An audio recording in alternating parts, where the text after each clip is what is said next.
이제 구글의 법무부 반독점 소송이 어느 정도 마무리 국면에 들어서고 있는 것으로 확인되고 있습니다. 법무부 입장에서는 이번 소송에서 구글이 검색 시장에서 독점적 지위를 남용했다라는 주장을 하고 있는 상황인데요. 이후 이제 원하는 부분을 좀 살펴보면 크롬 브라우저 강제 매각, 애플에 대한 기본 검색 엔진 지불 금지, 그리고 경쟁사의 데이터 공유 의무화 등을 주요 시정 요청으로 지금 삼고 있는 상황인데요. 어떤 내용들을 좀 챙겨보면 좋을까요? 사실 이제 거의 5년 가까이 이제 끌어왔던 이제 그 소송이 종결 단계에 진입했다 보시면 될 것 같고요. 이게 사실은 2020년 반독점 소송이 이제 시작된 겁니다. 소송 시점이 2020년이고요. 이제 워싱턴 DC에 있는 지방법원 아민 메타 판사가 이제 시작했던 판결입니다. 이제 연방지법이고 구글 점유율이 지금 생각했던 것보다 상당히 높습니다. 그래서 90% 가까이 되고요. 주요 쟁점 기술은 이런 겁니다. 생성형 AI에 관련된 기술이 이제 요것을 대체하게 되는 그런 시점이 지금 거의 왔기 때문에 이것을 이제 법무부 주장은 구글이 AI까지 포함한 차세대 지배력을 확대하고 있는데 이것을 사실은 분리 매각해야 된다. 크롬에 대한 거고 그다음에 애플이라든가 삼성이나 모토로라 기본 검색에 제약 제한을 하고 있는데 이런 것들을 공유해야 된다라고 생각하고 있습니다. 그리고 이제 구글의 검색 데이터를 경쟁사들에게도 나눠줘야 된다라고 생각하고 있는 거죠. 그러니까 지금까지 갖고 있었던 거를 너네가 다 가지지 말고 구글이 기본 독점 유지하고 있는 데에 대한 인간관계에 대한 불충분한 조건에 대한 것들을 다 나눠줘라라고 얘기하고 있습니다. 근데 구글 입장은 자신들이 지금까지 갖고 있던 것들은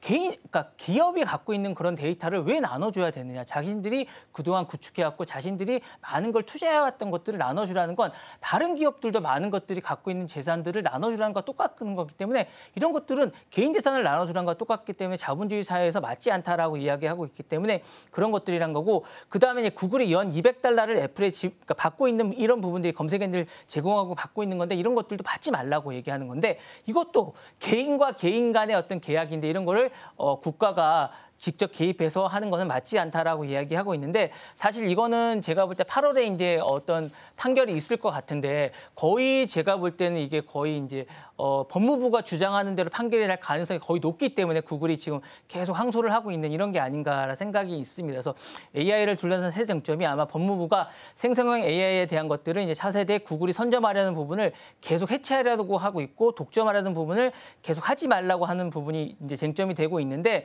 이 부분이 어쨌든 그동안 계속 해왔던 부분이 이제 독점이 깨지려고 하고 있기 때문에 이 부분에 대해서 이제 구글이 이제 계속 하지 말라고 하는 부분에 대해서 이제 새로운 전선이 형성되는 게 아닌가라는 생각이 있는 것 같고요.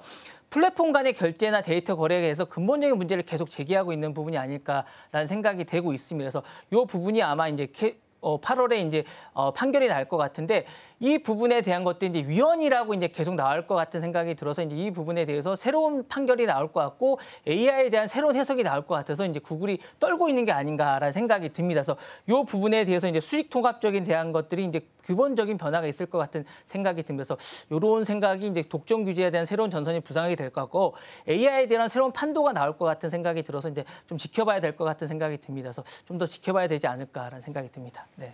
네, 지난달 30일에 이제 구글 반독점 관련된 소송 재판이 좀 끝났고 판결만 지금 남겨둔 상황 속에서 이런 기사가 보도가 되고 있습니다. 판결을 기다리는 상황 속에서 구글 쪽의 입장을 좀 보면 X에 올라온 게시글을 봤을 때 우리는 법원의 공식 의견을 기다릴 것이다. 여전히 법원의 당초 판결이 잘못됐다라고 강하게 믿으면서 향후 항소를 예상하고 있다라는 글을 올리기도 했습니다. 이렇게 AI 규제가 특히나 구글을 좀 향하게 되면서 구글이 가지고 있었던 검색 지배력이나 아니면 경쟁 부분에 변화가 새롭게 좀 생기는 부분도 있을까요? 네, 검색 시장에 말씀하신 대로 이제 결정적인 룰 체인지가 시작된 게 아닌가라는 생각이 있는데 기본적으로 AI가 이제 들어오면서 이제 기본 검색이 링크 기반에서 약간 변화가 있을 것 같은 생각이 듭니다. AI 검색이 기존 검색에서 어쨌든 수익 모델 자체가 변화가 되는 것 같고요. 이건 어쩔 수 없는 것 같아요. AI가 이제 들어오면서 많은 변화가 있을 것 같고 구글이 어쨌든 많은 변화가 있지만 구글 자체가 너무 방심한 게 아닌가라는 생각이 좀 듭니다. 그래서 이제 기본적으로 챗GPT가 많은 시장을 점유하게 되면서 이런 구글 시장에서 단순한 검색 자체는 이제 의미가 없을 것 같아요. 창에서 검색해서 옮겨가는 이런 시장은 이제는 많은 사람들이 원치 않은 것 같고 AI처럼 대화형 시장의 검색이 많은 부분을 차지하기 때문에 이런 시장의 결정적인 룰 체인지가 시작됐다라는 의미가 좀 있는 것 같고요.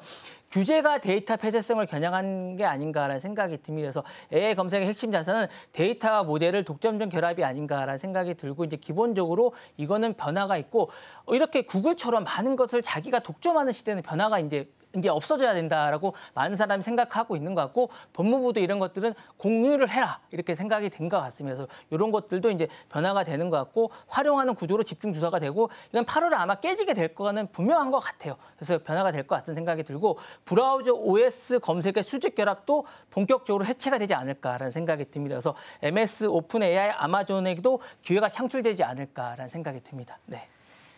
네, AI 구글과 관련돼서 독점 이슈까지 살펴보고 있습니다. 일단 재판이 끝까지 결과가 나올 때까지는 조금 더 뉴스 체크해 보셔야 되지 않을까 싶습니다.